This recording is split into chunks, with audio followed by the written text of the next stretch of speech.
Welcome back to Now Go See It. I'm Tony. Today we're in Reykjavik, Iceland. While the weather may not be beautiful, the city sure is. Join us as we check out the top things to see and do in the city.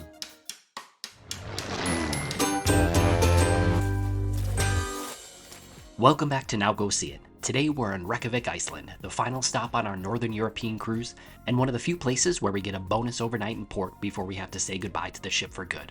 That's right, we docked this morning, we're spending all day in town, sleeping on board tonight, then disembarking tomorrow morning to catch our flight home. So this video is part cruise vlog, part Reykjavik city guide, part what to do if you've got 24 hours in town and you're still technically living on a cruise ship. Let's go. Reykjavik is Iceland's capital and largest city. It's compact, it's colorful, and it's got plenty to see in one day. The city is home to fewer than 150,000 people, but it somehow still manages to be a major global travel destination. It's the northernmost capital city in the world, which you'll believe when the cold North Atlantic wind hits your face. Weather here doesn't mess around. It changes fast and without warning. You'll leave the ship in a hoodie and sunglasses, and 20 minutes later be pulling out your raincoat. In the morning, it was cool but totally manageable. Light jacket weather with a breeze just strong enough to remind you that you're not in the Caribbean anymore. By afternoon, the sky did what Icelandic skies do best. It turned a dramatic gray, the wind picked up, and the rain swept in. We noticed there weren't many locals carrying umbrellas, and when the wind picked up, we learned why. The wind ripped our umbrellas inside out in an instant, rendering them useless against the rain. So pack that waterproof jacket, bring a hat with a chin strap, and maybe tape your socks down. Reykjavik doesn't have one single cruise terminal. There are actually several different piers where ships can dock depending on the size of the ship, the schedule, and how many ships are in port that day. Our ship docked at the Skarfabakki pier, which is the most common one for large cruise ships. It's located in an industrial area just a few miles from downtown Reykjavik. Close enough that you could walk it. The walk to town follows the shoreline, making it scenic, but it's not fast and not recommended if the weather's even mildly questionable. Right where you disembark, there's a decent-sized parking lot, a taxi stand, and an area for buses and vans to pick up and drop off passengers. If you've booked a cruise-sponsored excursion or arranged a private tour in advance, chances are high they'll meet you inside the secured lot. Most of the excursions are well organized and there's port staff and security hanging around to help if needed. This is also where the free shuttle to town will pick you up. It's organized by the local port, not the cruise line. It's a bright yellow bus with the words "Cruise Shuttle" in English plastered on the side. You can't miss it. It pulls up right inside the secure port zone, near where you disembark. You don't need a ticket in advance, and the ride is free. We hopped aboard with a handful of other passengers, and in about 10 minutes we were dropped off in front of Harpa Concert Hall, which is within walking distance of nearly everything you'll want to do in the city. Now, if you're the kind of traveler who likes to roll off the ship and see what's out there, you'll need to walk through the parking lot and out of the secure port gate. Once you're past the checkpoint, there's usually a row of local vendors just outside selling day tours. These are mostly bus-based group tours that'll take you to places like the Golden Circle, the Blue Lagoon, or the South Coast.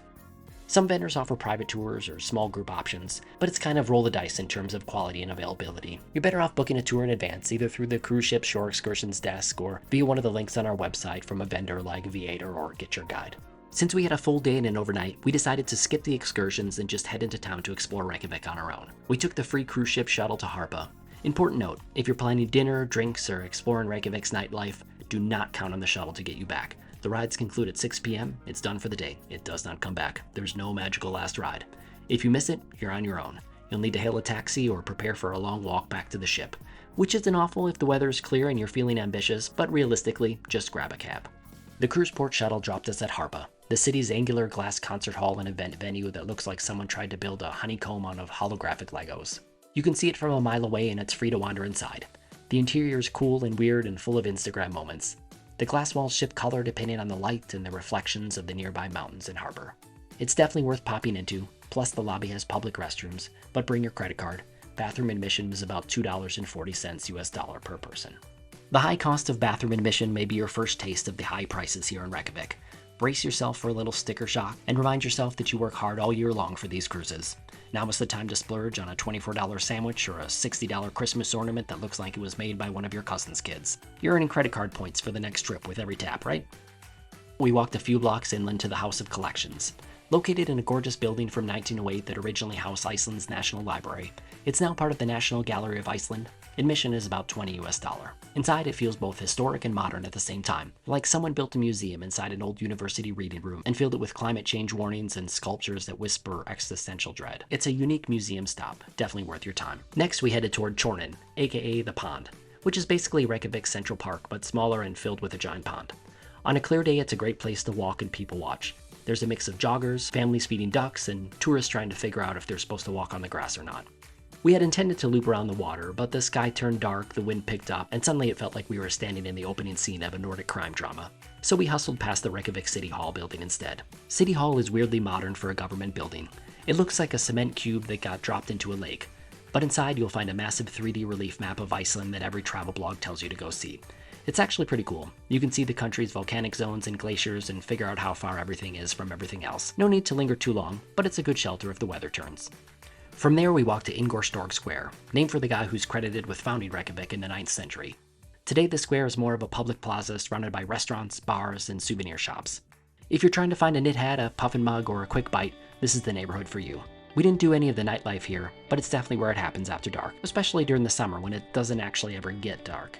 We made a quick stop at one of the 3 branches of the Reykjavik Art Museum. The exhibits rotate and ours had contemporary Icelandic art ranging from fascinating to confusing.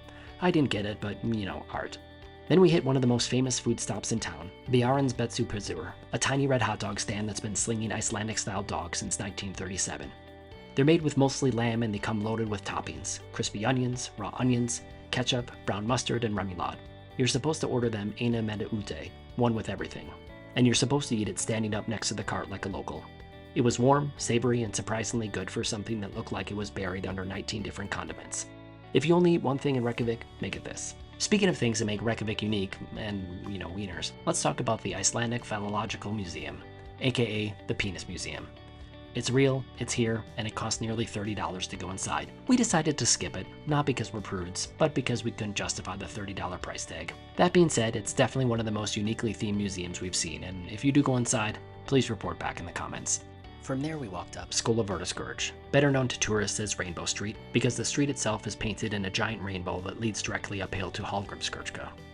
The shops along this stretch are great. Art galleries, gift shops, bakeries, wool stores, and tons of pop culture boutiques. One had a whole wall of candy, and another was selling Christmas ornaments in the middle of June. We bought chocolate-covered licorice that we didn't like and considered buying numerous puffin-themed souvenirs before putting them back. No regrets.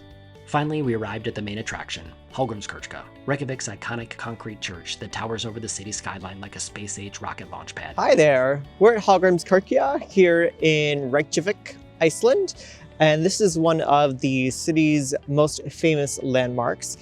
It is a church, and you can actually take an elevator all the way to the top and see the surrounding mountains and a lot of the buildings and streets down below. So we're going to go inside and check it out.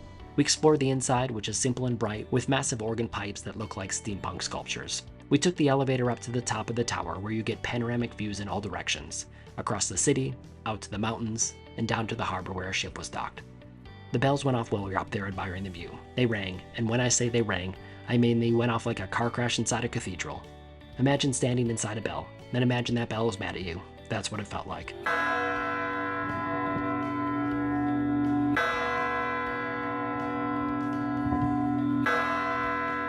It was hilarious and deafening and 100% unforgettable. After Hallgrimskirkja, we wandered along Laugavegur, another of Reykjavik's main shopping streets.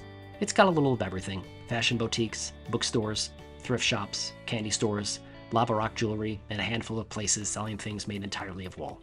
The vibe is relaxed and quirky. We ended our day at the marina area, which is home to most of the tourist-facing attractions.